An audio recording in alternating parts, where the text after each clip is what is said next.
Industry ನಾಯಕತ್ವ ವಹಿಸಿಕೊಳ್ತಾರಾ ಸುದೀಪ್? ಕನ್ನಡ ಇಂಡಸ್ಟ್ರಿಯಲ್ಲಿ ನಾಯಕತ್ವದ ಕೊರತೆ ಇದೆಯಾ? ಸರಿಯಾದ ವ್ಯಕ್ತಿ ಬಂದು ಕುಳಿತುಕೊಂಡ್ರೆ ಒಳ್ಳೆಯದು. ನ್ಯೂಸ್ ಫಸ್ಟ್ಗೆ ಕಿಚ್ಚ ಸುದೀಪ್ ಎಕ್ಸ್ಕ್ಲೂಸಿವ್ ಪ್ರತಿಕ್ರಿಯೆ. ಇಂಡಸ್ಟ್ರಿ ವಿಚಾರಕ್ಕೆ ಬರೋದಾದ್ರೆ ಸರ್, ಇಷ್ಟರಲ್ಲೇ ಕಲಾವಿದರ ಸಂಘದ ಎಲೆಕ್ಷನ್ ಇದೆ ಅಂತ ಗೊತ್ತಾಯಿತು. ಸೊ ಏನಾದರೂ ಅಂದರೆ ಇಂಡಸ್ಟ್ರಿಗೆ ನಾಯಕತ್ವದ ಒಂದು ಕೊರತೆ ಇದೆ ಅಂತ ಇರುವಂಥದ್ದು. ಸೊ ತಾವೇನಾದರೂ? ಗೊತ್ತಿಲ್ಲ ನನಗೆ, ಎಲೆಕ್ಷನ್ ಇರೋದು ಗೊತ್ತಿಲ್ಲ, ಏನೂ ಗೊತ್ತಿಲ್ಲ. ಆ್ಯಕ್ಚುಲಿ ನನಗೆ ಗೊತ್ತಿಲ್ಲ, ನನ್ನ ತನಕ ಇನ್ನೂ ಬಂದಿಲ್ಲ. ಬಟ್ ಎಲೆಕ್ಷನ್ ಆದರೆ ಒಳ್ಳೆಯದು ಸರ್. ನಮ್ಮಲ್ಲಿ ಬರ್ತಾರೆ, ಯಾರು ಗೊತ್ತಿರೋರು ಒಂದಿಷ್ಟು ಜನ ಇರ್ತಾರೆ.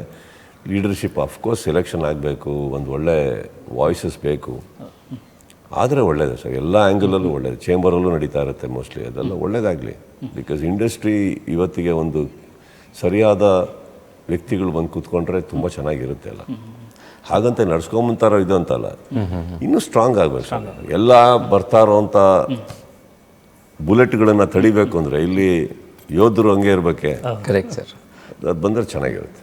ರಾಕ್ಲೈನ್ ಅವರು ಅವತ್ತು ಹೇಳ್ತಾರೆ ಸರ್, ಅಂದರೆ OTT ಅವರು ನಮ್ಮನ್ನು ನೋಡ್ತಿರುವಂಥ ರೀತಿ, ಅಂದರೆ ಬಿಸ್ನೆಸ್ಗೆ ನಾವು ಬೇಕು, ಬಟ್ ನಮ್ಮ ಕಷ್ಟಗಳು ಕೇಳೋಕ್ಕೆ ರೆಡಿ ಇಲ್ಲ ಅನ್ನೋಂಥ ಈ ಥರದೊಂದು ವಿಚಾರಗಳನ್ನು ದನಿಯತ್ತುವಂಥ ಒಂದಷ್ಟು ಕೆಲಸಗಳಾಗಬೇಕು ಇಂಡಸ್ಟ್ರಿನಲ್ಲಿ. ಇಲ್ಲ ಸರ್, ಏನಾಗಿದೆ, ರಾಕ್ಲೈನ್ ಅವ್ರು ಹೇಳಿದ್ರಲ್ಲಿ ತುಂಬ ಕರೆಕ್ಟ್ ಇದೆ. ಬಟ್ ಹಾಳು ಮಾಡ್ಕೊಂಡಿದ್ದು ನಾವೇ. ಒಂದು ಟೈಮಲ್ಲಿ OTT ಬಂದು ಎಲ್ಲ ಚೆನ್ನಾಗಾಗ್ಬೇಕಾದ್ರೆ ನಾವು ನಮ್ಮಲ್ಲಿ ಎಷ್ಟೋ ಜನ ಅದೊಂದು ಆಸೆಗೋಸ್ಕರ ಸುಮ್ಮನೆ ಸುತ್ತಿ ಸಿನಿಮಾ ಕೊಟ್ಟಿದ್ದು ಉಂಟು. ಅದರಿಂದ ಎಷ್ಟೋ ಜನ ಸಫರ್ ಆಗಿದ್ದು ಉಂಟು. ಇವಾಗ ವಾಪಸ್ಸು ಎಷ್ಟೋ ಜನ ಒಳ್ಳೊಳ್ಳೆ ಸಿನಿಮಾಗಳು ಮಾಡ್ತಾರೆ. ಹೊಸ ಪ್ರತಿಭೆಗಳಂತೂ ಇಂಥ ಸಿನಿಮಾ ಮಾಡ್ತಾ ಇದ್ದಾರೆ. ಸೊ ವಿ ಆರ್ ವೆರಿ ಹ್ಯಾಪಿನೋ. ಎಷ್ಟೋ ಸಿನಿಮಾಗಳನ್ನ ಮಾಡ್ತಾ ಇದ್ದಾರೆ. ಸ್ಮಾಲ್ ಡೌನ್ ಸರ್, ಎದ್ದೇಳುತ್ತೆ ಮತ್ತೆ ಎದ್ದೇಳುತ್ತೆ. ಎದ್ದೇಳಲೇಬೇಕು. ಆ ಥರ ಅಷ್ಟು ಕಳಪೆ ನಿಲ್ಲಲ್ಲ. ತುಂಬ ಟ್ಯಾಲೆಂಟೆಡ್ ಇಂಡಸ್ಟ್ರಿ ನಮ್ಮದು. ಬಿಕಾಸ್ ಒಂಚೂರು ಸಫರಿಂಗ್ ಇದೆ, ಕರೆಕ್ಟಾ? ಏನು ಮಾಡೋಕ್ಕಾಗಲ್ಲ. ಏನಾದರೂ ನಾಯಕತ್ವ ನೀವು ತಗೊಳ್ಳಿ ಅಂದರೆ ತಗೋತೀರಾ ಸರ್? ಒಪ್ಕೋತೀರಾ? ಆಗಿದ್ದೀನಲ್ಲ.